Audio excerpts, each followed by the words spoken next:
Indonesia bukan milik PDI, bukan milik Gerindra, betul? Bukan milik Golkar, betul? Bukan milik PKS, betul? Bukan milik PKB, betul? Bukan milik P3, betul? Apa lagi? Kalau saya nggak sebut partainya, disangka saya orang partai itu lagi. Apa lagi? Hah? Bukan milik Nasdem, betul? Apa lagi? Bukan milik Berkarya, betul? Indonesia bukan milik Jokowi, bukan milik Prabowo, bukan milik Megawati, bukan milik Kapolri, bukan milik Panglima TNI. Indonesia bukan milik perusahaan-perusahaan asing, bukan milik tambang-tambang asing, tapi Indonesia adalah milik kita bersama, bangsa dan rakyat Indonesia, saudara. Allahu Akbar. Maka saya sampaikan pada malam hari ini, wahai Prabowo dan kabinet menteri-menterinya, demi Allah, kami pemuda-pemudi Indonesia bersumpah, demi Allah, di Indonesia tidak ada sejengkal tanah pun bagi siapapun yang merampok dan merampas harta bangsa dan rakyat Indonesia, saudara. Allahu Akbar.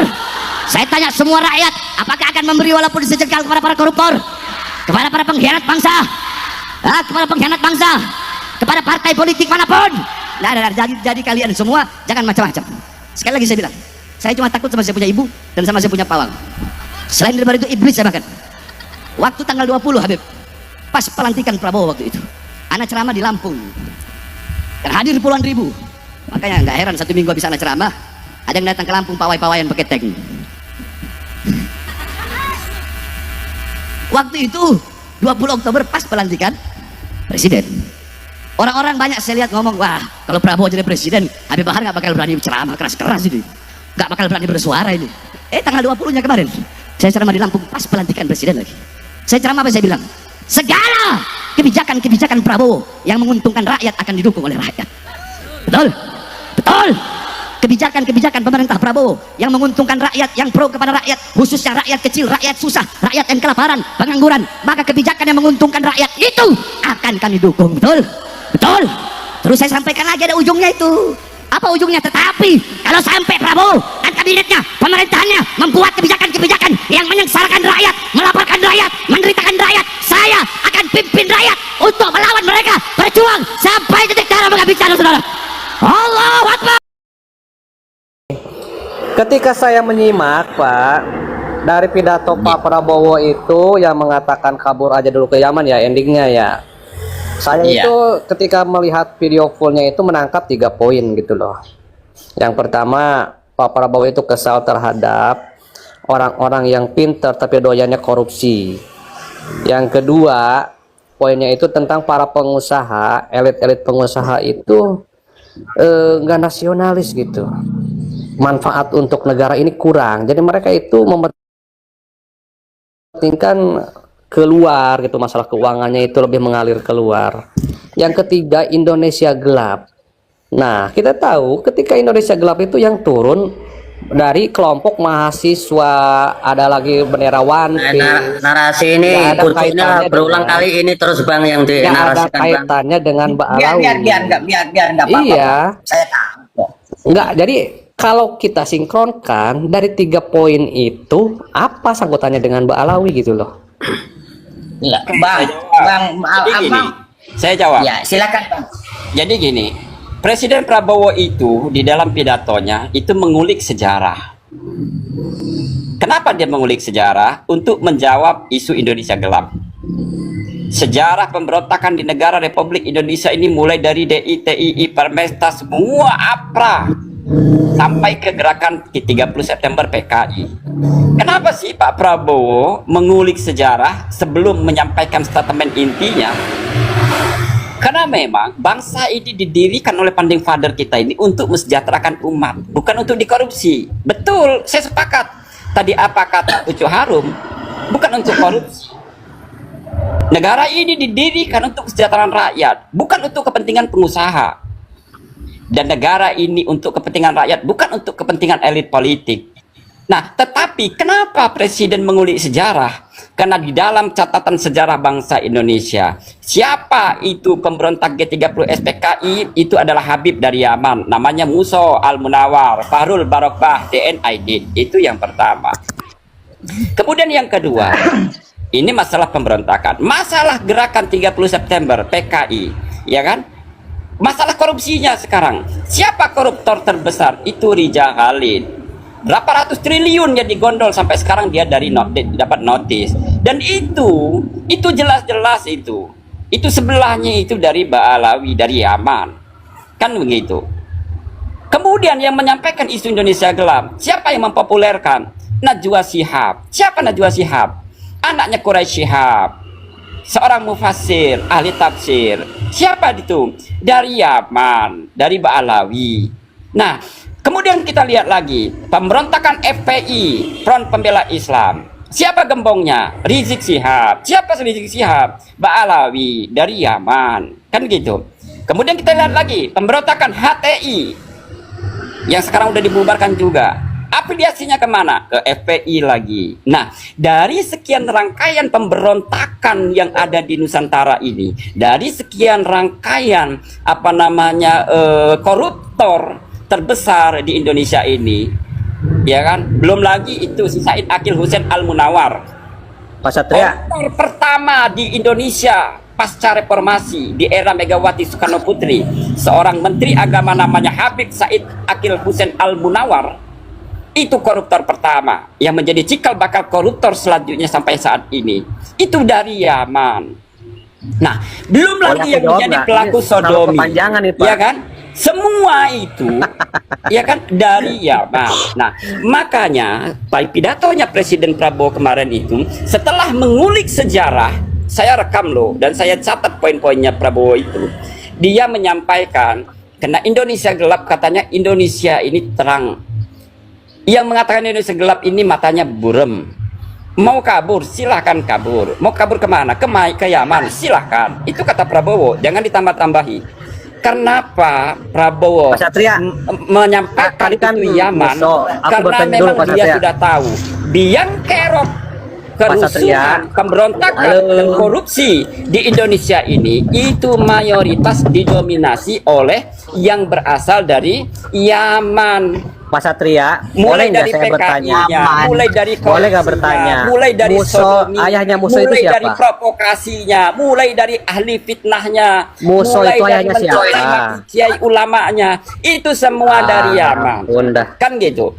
Yang mencaci Pak Satria, Ma'ruf Amin Muso sebagai itu ternyata babi, itu dari adalah Yaman. anaknya dari Pak Ya kan? Martorejo. Yang mencaci Sejak kiai kapan? pribumi, mengatakan kiai anjing, kiai Sejak babi, kapan itu Mbak Alawi Bahar itu ada Smith, Martorejonya? itu dari Yaman. Sejak Nah, kapan? artinya sudah jelas statement Pucuk, Pak diam dulu, Prabowo Pucuk. itu kenapa dia menyinggung Yaman? Nah, dikasih Karena waktu memang 1 jam, biang silakan. keroknya adalah notabene orang-orang yang berasal dari Yaman. Dan hari ini Rizik mengakui dalam pidatonya dia dari Yaman dan siap berperang dengan pemerintah. Artinya sudah jelas, maka Muhyiddin sekarang sudah sadar. Oh, ternyata selama ini yang kita bela adalah Ini sih malah orang-orang dari framing, Pak. Yaman. Kan begitu? Enggak, iya kasih waktu dong. Jadi Ya begini kan saya Pak, belum selesai. pertama-tama Jangan aku bertanya kebiasaan orang dulu. lagi ngomong itu dipotong-potong. Sejak kapan Mbak Alawi itu ada keturunannya dari Martorejo? Nah, sejak kapan Balawi itu tidak punya marga? Marga Martorejo loh. Faktanya di Marga sini Barokah. ternyata Muso itu adalah Faktanya ayahnya. juga saya di sini Ayahnya bahwa adalah Fahrul seorang Barokah pegawai itu- bank di Barokah Wates. itu adalah marga Ya Muso dari- itu salah satunya, cuman kebetulan Di bukan Wates, Pak ya. Alawi gitu aja. Namanya itu adalah Pak Martorejo. Itu Muso. Iya itu Terus itu kedua, salah satunya Pak. Perihal Jadi Indonesia kalau yang bukan Pak Alawi ya Perihal biarin Indonesia aja. gelap. Ya ampun, giliran aku ngomong direcokin. Musuh Al-Munawar. Indonesia gelap itu begini, Pak Satria. Al-Munawar itu Pak Satria, Indonesia Sejak gelap. Muso Al-Munawar itu jelas-jelas, Fahrul Barokah jelas-jelas, DNID jelas-jelas. Ya, silakan, coba Lah, cari kurang silsilahnya. apa lagi? Ya udah dibantah Biografinya kalau ada, Pak. kalau memang Pak mereka Satria. itu bukan dari Yaman. Pak Satria Masalahnya mau ngomong apa? apapun, Makanya jangan biografinya dibiasain kalau ada. orang lagi ngomong itu dipalang-palang. Biografinya ada. Mau gimana tuh ada biografinya? Ya termasuk DNID juga nggak pernah diakui Robito sebagai orang Yaman. kok. Iya, karena di biografinya nggak ada nyangkut ke Nah, Balawi buktinya gimana? anaknya si Aidit juga mengakui Contohnya memang Muso. mereka itu dari Bani Aidit. Gimana sih? Iya, coba biografi Wikipedia tuh, coba. Wikipedia itu percaya tidak sama terafiliasi. Wikipedia Tidak juga mengatakan bahwa terafiliasi jalur kepada Balawi. Wali Songo itu dari Balawi kok. Standar kita itu bukan Wikipedia. Tapi Wikipedia itu kredibel. Wikipedia itu ditulis tulisan orang. baik itu oleh eksternal maupun internal. Kredibel, tidak ada terafiliasi kepada Bukan. Belum tentu Wikipedia Buku belum tentu sejarah kredibel. karya Van den Berg. Ya, Ada kalau jaminan. begini terkait apa Indonesia gelap itu saya Itu jelas pernah itu mendengar Najwa Shihab ada yang mengatakan dari Indonesia gelap yang mempopulerkan. Itu dari Yaman, anaknya Quraisy Shihab. nih dengerin, ada dari pengamat yang mengatakan bahwa Iya, pengamatnya itu si pergerakan Najwa Shihab dan Indonesia gelap CS. dan One Masih Piece kelompok-kelompok itu Yaman ternyata- inilah. Nggak ada lain. ya, sudah laku. Emang selain Yaman ada pengamat-pengamat yang anti dengan pemerintah. Bang Satria, Ya. Ternyata Bang Satria, Yang- saya tak tanya sama Pucuk, Bang Satria. Ye. Andai kan besok ini Habib disuruh balik ke Yaman, Pucuk itu ikut apa enggak kira-kira? nggak ada yang menyuruh ke Yaman, gimana sih? Nah, masa kamu enggak dengar Tanah presiden? airnya di sini.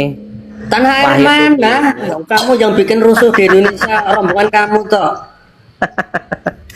Begini, ternyata Sekarang gini Indonesia aja, gelap itu ini kata kita pengamat- tunjuk poin aja. Nah, Kata besok pengamat kalau Habib ternyata- ini dibalikkan ke Yaman, Anda Yang pakai mana Yaman Indonesia enggak? gelap itu awal munculnya itu Gini, pucuk. dari Pucuk, negara mau luar, ikut apa yang yaitu disarankan dari Rizik sponsornya. tidak? Kamu mau perang Sponsornya enggak? itu adalah Seperti yang Johnson. disarankan Rizik itu Apa-apa? dengan menyatakan bahwa dia orang Yaman. Kamu enggak mau ikut enggak Ah. berperang? Karena Habib Itu. Rizik sudah menyatakan mau perang. Nah, kamu mau ikut enggak? Ya, kamu mau ikut Berperang enggak? kemana? Ikut yang mana, Berperang pucuk? kemana? Lah, Ya, menantang pemerintah gitu kok. Sejak kapan tentang pemerintah? kan kamu enggak dengar enggak gitu loh. Dengar kau ini. Apa katanya apa? Nah, pura-pura enggak dengar kayak gitu loh. Ini nggak bisa bertanya. Begini Pucuk, Siapa Ini kamu bukan bertanya? ya. itu. Iya, mau Katanya ikut apa? enggak? Begini Pucuk ya. Jadi Iya. ada Mau pernyataan ikut enggak? dari Itu Imam Mudu mau nantang perang sama pemerintah. Tetapi Siapa yang datang ke pemerintah, apabila siapa? kamu itu membela Indonesia, maka pernyataan pengamat itu harus kamu counter gitu. Bukannya malah disenang, bukannya Pengamat malah itu kamu mengatakan ternyata yang menggaung-gaungkan Indonesia gelap itu adalah dari George Soros gitu loh. Ya rombongan Iya, kamu itu. pernyataan dari Luar George negeri yang Soros aja ingin udah mengacaukan berarti negara kamu ini. kamu nggak Gimana usah sih? dan Apa kelompokmu, kaitannya kelompok dengan Najwa Balawi Shihab? itu nggak Najwa usah Shihab itu adalah membesar-besarkan presenter. seperti itu. Najwa Shihab Akan itu membuat presenter, gaduh negara, pembawa gitu. pembawa acara apa Ya, berita. jadi intinya gini ya, wajar, teman-teman. membicarakan Indonesia Intinya gelap ya memang wajar. biang kerok di Nusantara ini memang Satria, habis-habis dari Yaman ini. Anda ini kan sama-sama Bukan yang pers. lain. Dan ini Sesama jelas pers, legal sesama formalnya. pers itu. Faktanya juga Pak Satria. begitu. Pak Faktanya Satria. juga begitu. Nggak bisa Sesama pers dibantah. itu. Coba aku Ya kan, bertanya nggak bisa dulu. dibantah. Kalau pertanyaan Alat saya buktinya dari dijawab, sudah Bang jelas. Satria. Saksinya juga sudah jelas. Jadi apapun pembelaan dari Pucuk ini nggak akan bisa dia melakukan pembelaan karena memang fakta. Kita bicara fakta. Betul. Ya kan? Iya, Betul. faktanya Kita dari 3 bicara poin fakta. itu nggak ada yang menyentuh ke Balawi dari 3 poin itu. Nggak ada sangkut pautnya gitu loh. Makanya yang bikin kisruh ini orang Balawi itu Indonesia gelap Contohnya, gitu. kisruh apa? Sekarang Sangkut mungkin pautnya ada itu ke Yaman gitu. Contoh kekisruhannya Sangkut pautnya ke apa? Yaman Coba sebutin. gitu. Contoh Balawi kekisruhannya. Yaman, orang yang Contoh bikin kekisruhannya Yaman, sebutin, atau contohnya. Yaman. Contohnya Rizik kekisruhannya zaman. itu apa? Coba sebutin. Nah, kekisruhan di media massa itu, jadi mereka itu menjelek-jelekan pemerintah. Nah, itu padahal pemerintah sekarang Sebagai sedang oposisi, konsentrasi untuk sudah membangun sepatutnya Indonesia. mengawasi Jangan pemerintah. diganggu gitu. Sebagai oposisi sudah sepatutnya untuk mengawasi pemerintahan. Ya, oposisi juga nggak mengatakan Pokoknya presiden tidak goblok. mengatakan itu. Kalau Kalau udah oposisi dijelaskan jangan presiden apa-apa. goblok. Jangan menuduh. Menteri agamanya sesat, koriknya dajjal. Itu oposisi apa itu? Faktanya Ini ajaran begini, Iblis. Pak Satria. Seperti itu. Apa, Pasal apa ya, kalau betul. kalau Harus posisi dipahami. itu boleh menyatakan Indonesia milik Tarim, milik Aulia Ya. Tarim, Surabaya Faktanya itu Tarim. Itu begini. apa posisi seperti itu? Yang pertama Kan Indonesia diklaim saya Indonesia. Kalau Iya, mencintai orang itu seperti pasti itu, merasa memiliki. kayak gitu nantang perang dan lain sebagainya, itu memang merasa mengklaim sendiri. Sebenarnya dia Menantang nggak punya perang hak siapa? apapun di sini. Itu pikiran Gitu loh. Menantang perang siapa? Pikirannya Itu tuh dia sama itu Bang beban. Diserang dan lain sebagainya, kamu nggak Oh, pura-pura peduli. Satria, apa tuh pucuk itu? Oh, Pikirannya menantang perang yang angkat senjata itu yang angkat perangmu. Yang itu. Jangan salah. Oh, ini nggak ngikutin, berarti pura-pura cuma jadi muhibbin aja, tetapi nggak ngikutin gitu loh. Ya, Ya, makanya jelasin Ini yang mana. kadang-kadang ngaku-ngaku Konteksnya gitu itu loh. yang mana Ketika yang Pak orang biasa. apakah kamu setuju Indonesia ini milik Tarim? Nggak setuju nggak gitu loh? Loh, siapa yang orang Tarim itu Sejak siapa? kapan Indonesia milik Tarim itu? Ya, setuju nggak Aulia kamu? Tarim. Ya kan dianya itu di sini. Di sini Enggak, dengan pernyataan itu kamu setuju nggak gitu loh? Pernyataan tuh setuju nggak kamu? Kalau Indonesia itu milik Aulia Jawa Barat gimana? Yang kamu Atau Jawa ya, Mas, Tengah.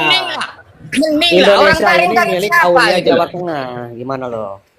Lah, apaan itu saya nggak pernah dengar. Pucuk. Jangan dibolak-balik gitu loh. Ya, intinya, ada ulama-ulama milik yang Kalau dari kalau Yaman. Pucuk itu Jangan menyatakan ya milik Jawa Tengah itu bukan antar negara, Pucuk, Jancu. Aulia Pak yang itu Pucuk, Pak, Anda pernah nggak mendengarkan itu nama beberapa kota, ulama yang bukan nama mengatakan bahwa seluruh tanah di Indonesia itu milik para Habib? Itu pernah dengar nggak? ya terserahlah mau ngomong apa, yang penting nggak ada pergerakannya begitu loh. Kita itu harus Nggak ada Nggak bisa pergerakan seperti itu bagaimana? harus diwaspadai. PKI Masa itu, kita membiarkan PKI itu dipimpin berjuang aja oleh enggak, ISIS. mereka jadi antek Belanda, kok sekarang mau klaim seakan-akan memiliki Indonesia gitu loh. Kita masa sebagai bangsa Indonesia Anda lihat diam. sejarah enggak bahwa Arab Saudi dulu melawan Yaman itu karena Yaman itu PKI waktu itu komunis gitu. Anda baca sejarah enggak? Anu dijawab Pucuk. Woi, Dijawab Pucuk. woi, zaman PKI dari mana tuh? Baru dengar gua. Itu Bapak pelajari aja sejarah Arab Saudi itu Sejarah- Abdul oh iya, Wahab sejarah. itu dengan Abdul Aziz itu di situ mereka berperang juga dengan komunis yang dari Yaman itu. Waktu itu komunis sejarah cuma buatan bisa siapa? diatasi. Sejarahnya buatan siapa itu sejarahnya? Sejarahnya buatan siapa? Gimana Pak? Sejarahnya buatan siapa itu?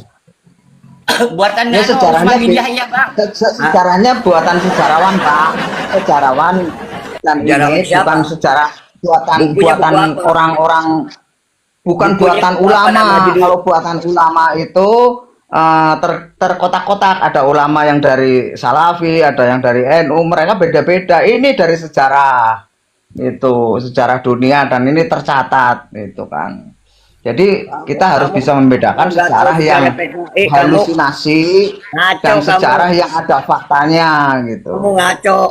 Nggak tahu sejarah PKI sebenarnya seperti apa, kamu ngaco kamu.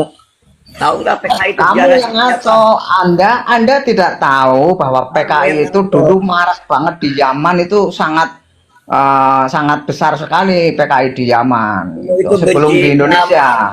Kamu tahu nggak Prabowo kabur ke Jordania? Itu kan negara Islam juga, sama. Yaman, Jordania, Arab. Sama.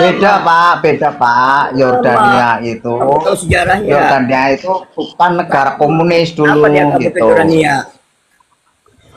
Karena waktu itu Prabowo terancam di sini Agama kamu apa? gitu. Berbeda Agama kamu sekali, apa? berbeda Agama sekali kamu apa? dengan Agama kamu apa? Anda agamanya apa sih? Islam. Salafi atau Syiah atau Gua Sunni? Islam. Gua Islam KTP. Islamnya Islam apa? Islam KTP. Tarim. KTP. Ya udah, kalau kita KTP ya udah, kita nggak usah mempermasalahkan agama. Yang kita bahas itu sejarah kenyataan nyata itu. Jangan membahas tentang sejarah tentang yang sejarah halusinasi yang Mau negara demokrasi dibesarkan oleh Kamu tahu ideologi nggak? Ba'alawi. Ideologi. Komunis itu ideologi, ya. Komunis itu ideologi, Pak. Siapa yang ngomong komunis itu agama? Dan Dengerin seluruh Tolol. sejarah komunis ya Tolol kamu. itu mendapatkan negara Agama. itu dengan pertumpahan darah. Anda baca nggak, dengar nggak pernyataan Anhar Gonggong, pernyataan Salim Saidi, itu pernyataan ini siapa sejarawan Indonesia itu mengatakan hampir seluruh 100% Kamu itu baca komunis mencapai sejarawan kekuasaan itu dengan cara pengorbanan darah yang sangat itu ideologi, sangat ideologi politik. Dari zaman Soekarno ada yang namanya apa? Nasakom. Tahu nggak Nasakom artinya? Tahu nggak artinya nggak Nasakom? tahu lah, saya itu mempelajari sejarah. Anda mau apa namanya, mau diuji sejarah sama saya boleh. Belajar sejarah yang benar. Belajar. Iya, secara yang benar. Sekarang Nasakom itu kapan dicetuskan sama Prabowo, tahun berapa coba? Sama Soekarno tahun berapa? Siapa yang ngomong Awal mula Soekarno menulis Nasakom itu tahun berapa, dan diterbitkan kembali tahun berapa Nasakom ditulis? Tahun berapa? Lu yang gua tanya malah berbalik nanya, tolol. Nah iya, Anda ngomong-ngomong Nasakom tapi tidak tahu sejarahnya Nasakom. Kamu yang nggak tahu. Gua tanya Nasakom. Nah sekarang apa artinya Nasakom? Nasakom itu Anda tahu nggak? Pertama Soekarno menulis Nasakom itu tahun berapa? Ya. Terus kemudian Nasakom dibesarkan, diungkit kembali lalu dibesarkan oleh Soekarno itu tahun berapa? Anda harus tahu itu. Gini. Dengerin dulu. Kakek Sandi, kita sama-sama paham sejarah. On Saya cam dulu kita dong. diskusi masalah Dari Nasakom. tadi Satria kuda putih terus. Ya. Saya belum Kakek Sandi, kebagian, Kakek Sandi, on cam kita diskusi masalah kamu Nasakom. benci Islam. Kamu benci Islam. Kamu Islamophobia kamu. Iya. On cam aja kita diskusi masalah Nasakom. Kita bicara sejarah. Bicara sejarah. Assalamualaikum semuanya. Assalamualaikum semuanya. Waalaikumsalam. Sandi, Waalaikumsalam. tahu Nasakom, sejarahnya Yaman itu bukan negara Islam. Kenapa sekarang negara Islam? Dulu ada beberapa sahabat Nabi yang berdakwah ke Yaman. Itu perang terjadi sampai darah tumpah. Salah satu apa itu? Ngaco semua. Ngaco semua. Tuwe goblok dikasih tahu kok. Sebentar, jangan Lu yang goblok, tolol. Tuwe dikasih tahu. Lihat tuh Google sana itu loh. Kakek Sandi, naik on cam. Buka kakek Sandi, buka. Sebentar Imam Bos, sebentar. Saya mau baca ini ya. Ini saya ambil dari apa itu Fokus ya. Ini dari apa itu Cek Fakta.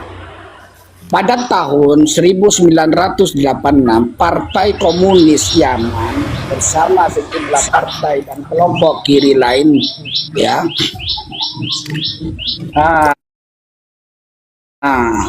Apa partai Ba'ath bergabung dengan Partai Sosialis Yaman yang berhaluan Marxisme.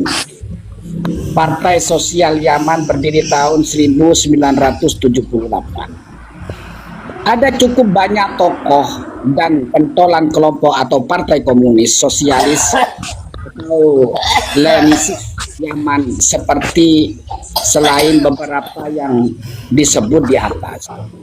Ya, tokohnya siapa? Haidar Abu Bakar Alatos pernah ditunjuk oleh Presiden Ali Abdullah Saleh sebagai Menteri Republik Yaman 1990 sampai 94. Ya. Kemudian Ghalib Ahmad, Ali Nasir Muhammad, Ali Salim Al-Bad, Ali Saleh Obal. Ini dari Yaman ini. Ya. Coba kalau kita tracking, satu-satunya partai komunis di Timur Tengah itu ada di Yaman Selatan. Ya. Ya gini ya, saya meluruskan. Betul itu 86. Tetapi di tahun 1965 satu-satunya negara di Timur Tengah yang menganut paham komunisme itu adalah Yaman Selatan. Dan sekretaris jenderalnya itu namanya Abdurrahman As-Segaf. Dan itu tercatat di sejarah Timur Tengah. Itu jelas. Jadi dari tahun 65 pemberontakan G30 SPKI yang di Indonesia yang dimotori oleh DNI dan kawan-kawan itu berbarengan dengan berdirinya Partai Komunis Indonesia, negara komunis di Yaman Selatan. Dan sekretaris jenderalnya namanya Abdurrahman Assegaf. Dan itu fakta sejarah. Nggak bisa kita pungkiri. Dan itu loh. Satu-satunya negara di Timur Tengah dengan paham komunis itu cuma Yaman Selatan. Ya. Ini catatan sejarah. Oke, aku mau tanya sama bang siapa tadi, Pak Tua ini tadi. Sandi. Ngomong-ngomong Sandi, ngomong-ngomong Rizik Syihab itu menurut kamu cucu Rasul? Saya tanya, ini Rizik Syihab itu ajaran Nabi siapa? Saya tanya. Udah turun bang. Udah turun. Udah turun bang. Udah lari bang. Rayo sejarahnya ya Istighfar. Sekarang istighfar aja, Pak. Istighfar, Pak. Jangan nanya-nanya. Jangan ada orangnya. Sejarahnya Yaman itu sudah jelas. Berapa sahabat Nabi ditugaskan untuk mendakwakan negara Yaman sampai Sekarang perang darah istighfar salah satu aja, sahabat Nabi Pak. itu sampai kembali. Pak, istighfar aja sekarang. Nggak ada orangnya, udah. Nah, artinya gini loh ya Injas. Host. Ketika tadi Tolong Pak Sandi itu ngajak giliran ngulik saya, host. masalah Nasakom, ya kan? Minta tadi Saya dikasih tertarik. kamu nggak respon. Ya, Orang. sekarang baru Kamu bisa aja saya nggak bicara. respon tadi dipanggil loh. Sama Bang Satria itu dipanggil kamu. Iya, sekarang giliran Masih saya. yang nggak respon. Ya giliran saya sekarang. Satria Kuda Binal stop Ini dulu ngomong sampai apa, di mute dulu, Benar Ini nggak kamu mau ikut perang Rizik? Sebentar. Kamu mau ikut Rizik perang nggak? ya kita kan cinta tanah air. Sebagus-bagusnya penyelesaian permasalahan itu dengan diskusi, Tuh, dengan kan? Memang dia dialog, blunder ya. terus temennya Aguan ini. Dia ini pura-pura jadi Mbak Alwi, tetapi memang untuk menjerumuskan Mbak Alwi. Loh, ada orang yang mau secara fisik ya itu sah-sah saja. Siapa yang mau membatasi kita? Gini loh, negara Wan, demokrasi, bentar kita ya, Wan, bebas-bebas bentar, aja. Wan, Kalau ketika saya- imam besarmu Rizik Syihab ngajak perang, kok kamu malah ngajak diskusi? Berarti kan bertentangan dengan statementnya imam besar, gitu loh, Wan. Sebentar, sampean ini kalau lihat Muhyiddin itu harus selalu sebagai orang yang mengikuti Habib Rizik. Ya harus dong, namanya Muhyiddin. Lah, Namanya ini yang mana, Pak? Jadi Muhyiddin kok kesesatan nggak ikut? berpikir seperti ini yang akhirnya bikin ribut kayak Satria Nah, Kuda bener Binal kan? ini. Host, bener kan prediksi kita? Aguan ini pura-pura jadi Muhyiddin. Benar. Setuju. Iya. Tapi ada yang menarik ini, saya ada cerita sebentar. Satria, sampean di mute dulu sebentar, jangan dipotong ya. Jadi kemarin ini saya ditelepon sama Pak Amin Rais. Aguan, ini saya kan udah buat gaduh. Dengar ya, kita Saya boleh mau salah, tapi jangan mau kabur bohong. ke Yaman. Pastikan dulu kau itu betul-betul ditelepon sama Amin Rais. Sebentar, Enggak, Satria. pastikan dulu, jangan Sebentar. bohong. Sebentar. Ini Enggak, sini. pastikan dulu kau betul nggak ditelepon sama Amin Rais. Iya, ditelepon, saya telepon sama Oke Amin ya, Rais. ingat ya, catat ya. Iya. Tapi, walaupun kita nggak disumpah, Aguan ini menyatakan ditelepon sama Amin Rais. Berarti hebat memang Aguan ini. Oke. Ditelepon sama Tetapi Amin Rais. ingat ya Aguan. Ya, Live di mute ini dulu akan udah. Iya, tayang di mute dulu YouTube. udah. Di mute Enggak, dulu udah. live ini akan tayang di YouTube. Dan Iya, seandainya iya. statement Aguan ini yang ditelepon sama Amin Rais itu bohong, berarti memang disitulah biang fitnahnya. Oke? Ya. Telepon sama Amin Rais. Aguan, saya mau kabur ke Yaman nih karena saya sudah bikin gaduh. Wah, Pak, Bapak nggak cocok kalau mau kaburnya ke Yaman. Bapak cocoknya kaburnya ke Suriname, Pak. Jangan ke Yaman. Kalau Yaman nggak cocok buat Bapak. Oh gitu, ya udahlah. Nanti coba saya mau bilang sama Pak Prabowo gitu kan, biar kaburnya jangan ke Yaman gitu. Begitu Satria Kuda Udah. Putih. Oke, Nah, sudah ya. terus Dicatat begini. host bahwa Nih. Amin Rais sudah Nih. nelpon Aguan terkait Iya, dengan gitu. rencana Amin Rais mau kabur ke Yaman, tetapi tidak boleh kabur ke Yaman, tapi ke Suriname. Yang cocok itu dicatat host. ke Suriname, bukan Iya. Suriah. Suriname tahu nggak? Suriname tahu? Oke, nah sekarang pertanyaannya, jam berapa, hari apa, tanggal berapa kau ditelepon Amin Rais? Rahasia lah, itu urusan pribadi. Masa saya Oke, kasih enggak tahu apa-apa. sampean? Karena gini, Gimana konsep sih? kita boleh salah tapi jangan pernah bohong. Karena ayatul munafiki itu tetap salah, nggak pernah berubah. Ketika dia berkata itu dusta, itu namanya munafik. Ketika dia berjanji dia mengingkari, itu namanya munafik. Ketika diberikan amanah dia khianat, itu namanya munafik. Maka ketika Aguan mengatakan ditelepon sama Amin Rais dan itu bohong, berarti memang betul fix 100% Aguan munafik. Terima kasih. Tolong catat ya teman-teman. Nah kemudian begini, saya ingin menarasikan mengenai tokoh-tokoh komunis. Yang saya bingung itu kok sejarah mencatat lain. Kenapa? Setelah kejadian komunis di 1965, tokoh-tokoh Ba'alawi itu tidak dikejar, malah tokoh-tokoh seperti Umar Dhani, seperti siapa yang tokoh-tokohnya bukan berwajah-wajah Arab gitu kan. Nah ini apakah sebentar Aidit dibunuh loh, Guan. Aidit. Iya, sebentar. Aidit dibunuh, Aidit. Sebentar. Jangan gitu, ah. Sebentar. Kamaruzaman. Sebentar. Ini ada yang menarik, sejarah yang mana? Aidit itu jangan kau bilang nggak dibunuh, ya nggak dikejar. Aidit itu dibunuh. Sini saya kasih tahu. Waktu zamannya Pak Harto, keturunan. Sebentar. Aidit dibunuh. Pastikan dulu bahwa Aidit itu dibunuh. Sebentar. Pastikan dulu bahwa Aidit itu dibunuh. Sabar, Jangan kemana-mana dulu. Jangan kayak kesurupan. Sebentar, saya bernarasi. Tadi kan saya dulu. Aidit dibunuh. Saya belum selesai narasinya, nanti boleh dibantah. Enggak, jawab dulu. Aidit dibunuh nggak? Ya, zamannya Pak Harto. Iya, Aidit itu dibunuh apa enggak? Anak keturunan PKI itu nggak bisa hidup Enggak, di Aidit itu Indonesia. dibunuh enggak? Jawab dulu. Aidit Saya itu dibunuh lihat nggak? Habib kok hidupnya Aidit itu dibunuh enggak? Jawab dulu. sejahtera Jawab dulu. aja Aidit mereka. itu dibunuh enggak? Tidak bermasalah, padahal ya paling keras itu Soeharto. Jawab dulu.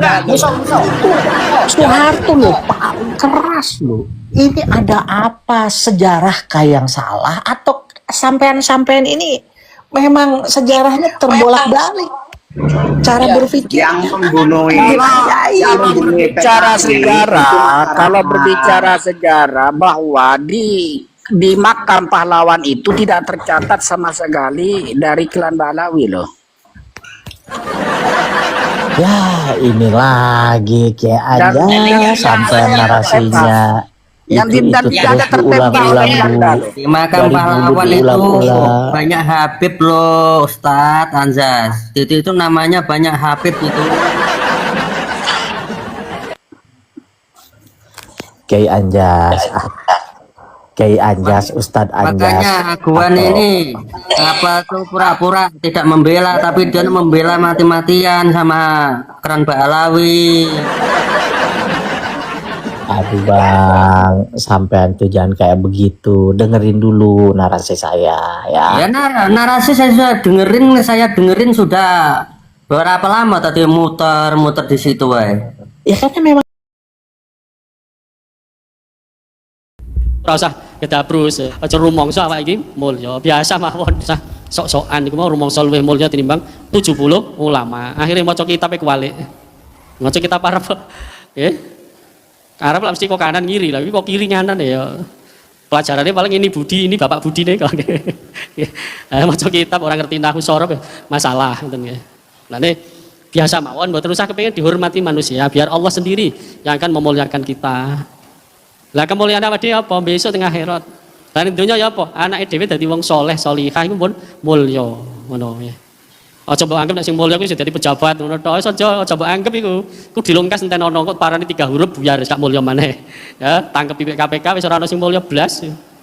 Jadi sing mulya ku wong duwe anak saleh, salihah. Kaya Nabi Allah Ibrahim alaihi salam. Nabi Ibrahim ku Ismail dadi nabi. Kemudian Nabi Ishak dadi nabi. Nabi Yakub, Nabi Yusuf, anak turune sampai Nabi Zakaria, Nabi Yahya, Nabi Musa, Nabi Isa dan seterusnya. Ngaten. Tapi kudu riyadohe Nabi Ibrahim ku apa? Ketika ditanya kali tiang-tiang sampean kok iso dimulyakno Gusti Allah sampai didadekno Khalilullah iku apa? Riyadohe sampean, amalane apa? Ngono, cara saiki ngono amalane apa? Maka jawab Nabi Ibrahim, ikhtartu amrallah ala amri ghairih. Aku memilih mengutamakan perintah Allah, membelakangkan kepentingan selain dengan Allah. Jadi nek perintah Gusti Allah berangkat Nabi Ibrahim masuk abot ya apa budal. San bayang umur 90 tahun dikon sunat. Ya nek saiki ono laser ono gunting sing landhep zaman Nabi Ibrahim. Jenengan umur pinten nih paling sepuluh enten sing 8 dosa. Sampun nonton. Nonton nggih. Pokoknya sampe dikon sunat umur 80 terus gawe nyunati ora lading sing landhep. Kira-kira para ya wis salot. Ngono iku Nabi Ibrahim nggih. Tandang mboten semoyo. Barang wis mari ditandangi kelaran. Lah awakmu urung tak jelasno wis kesusu Ibrahim nggih soalé kula kuwatir mboten diarani taat dhateng panjenengan. Ya carane apa nyunati urung diwuruki mek Gusti Allah, mau diperintah sunat ngono tok sik. Niku Ibrahim, lawat dhewe diperintah semoyo tok. Dikaken salat semoyo dhisik, leren wiridan HP dhisik. Sampai buyar kate magrib lagi salat, asar akhirnya sarip, asar sampai magrib. Ngono. Niku Nabi Ibrahim. Sampeyan bayangno coba, sampeyan di anak cilik ibu-ibu ya, kali bapak-bapak. Ada wong Arab iku budayane mboten padha kali budayane wong Indonesia. Wong Arab nek duwe anak lanang niku seneng terus banggane luar biasa. Niku di anak cilik, Nabi Ismail sik bayi. Kemudian baru saja sampai di Mekah oleh Allah diperintah supaya berangkat ke Palestina. Karwane takok, lha sampeyan kok teng Palestina diperintah Gusti Allah. Lah Nabi Ibrahim kok sidik, amanah, tabligh, fatona, temen jujur ora kaya kula sampean. Muni kate ngopi blakar tekan ndi. Muni kate pengajian ning masjid jebule ora ning masjid blakar. Ya sing wedok ora percaya. Nah ini Hajar percaya Nabi Ibrahim itu jujur, temen. Akhirnya berangkatlah Nabi Ibrahim. Nah saat ditinggal Nabi Ibrahim itu air susunya Hajar habis karena tidak makan, tidak minum, nggak keluar air susunya, asinya tidak keluar. Maka nyari ikhtiar, nyari minum. Sangka sofa Marwah. Nek saiki ana titenane lampu hijau itu. Rabbil fir warham wa'fu sak terusane kok melaku melari-lari kecil, mboten melayu kaya arek nom-nom niku. Sunah iku melayune Hajar kan wong wedok ya ora banter ta nggih. Maka disebut ngincik atau melari-lari kecil. Lah kok balapan ya ndang mari ndang wis ya ora apa-apa ya. Tapi nek nuruti sunah Nabi nggih ngoten niku wau. Lah mbek pelawayan mbek bengok-bengok ya ora melu sunah Nabi. Sunah Nabi ya sing lari-lari kecil. Ngoten nggih. Ngene iki sampai ping 7, Sofa Marwah balik. Akhirnya Hajar goleki Ismail, ternyata di bawah kaki Ismail sudah mengalir air. Yang hari ini sampai hari ini masih ada disebut air Zam-Zam. Niku saking taatnya Nabi Ibrahim, mulane mek Gusti Allah dimulyakno. Oh niku keistimewaan Nabi Ibrahim. Jadi krono taatnya Gusti Allah luar biasa, maka oleh Allah dimulyakno.